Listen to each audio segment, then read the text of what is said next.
जीव में, जिस जीव में जो है इंद्रियां होती हैं, उस जीव को दर्द होता है, उसको पीड़ा होता है। ठीक है, तो इससे जो है हमें पाप लगता है। और जिस जीव में परमात्मा ने कुछ ऐसे जीव बनाए हैं हमारे लिए कि उसमें इंद्रियां नहीं है, तो उसमें संवेदनशीलता नहीं आती है। वो हमारे खाद्य पदार्थों के लिए ही बनाया है। ठीक है, हमारे खाद्य पदार्थ के लिए ही बनाया है वो, क्योंकि मनुष्य को जीवन रखना है। जैसे उपनिषदों में पढ़ा, अन्न ही ब्रह्म है, तो अन्न से ही सब कुछ चलता है।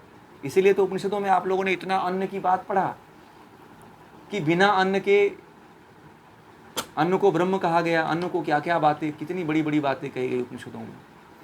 तो अन्न खाने के मनुष्य जीवन को, इस शरीर को, इस इंद्रियों को जीवित रखने के लिए बनाया गया।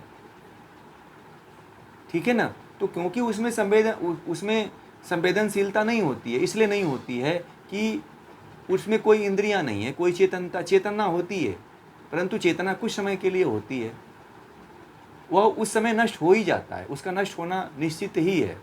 और जो हम फल खाते हैं, चाहे सब्जी खाते हैं, चाहे अनाज खाते हैं, तो जब वो अपने कार्यकाल को पूरा कर लेता है तभी हम फसल काटते हैं।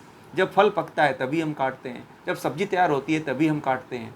ऐसा तो है नहीं कि वो सब्जी जीवित रहती है बहुत लंबे समय तक।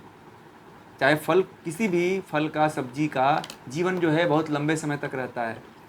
वह पकने के बाद, फलने के बाद वह नष्ट हो जाती है। तो उनको खाने से हमें इसीलिए जो है कोई पाप नहीं लगता है। परंतु जो मछली है, मछली का जीवन है। ठीक है, मछली का जीवन है, वह जीती है। बकरी है तो बकरी भी जीती है, उसके भी बच्चे हैं, उसको भी दर्द होता है, वो भी चिल्लाती है काटने के बाद, वो भी तड़फड़ाती है, मछली भी तड़फड़ाती है, देखिएगा। तो ये जीव हैं, तो इसलिए इनको नहीं मारना चाहिए, इनकी हत्या नहीं करना चाहिए। और जो फसल, फल, सब्जी हैं, उनमें इंद्रियां नहीं होती है। उसमें आँख होता है क्या?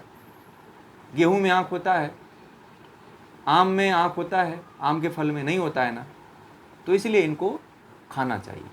ठीक है।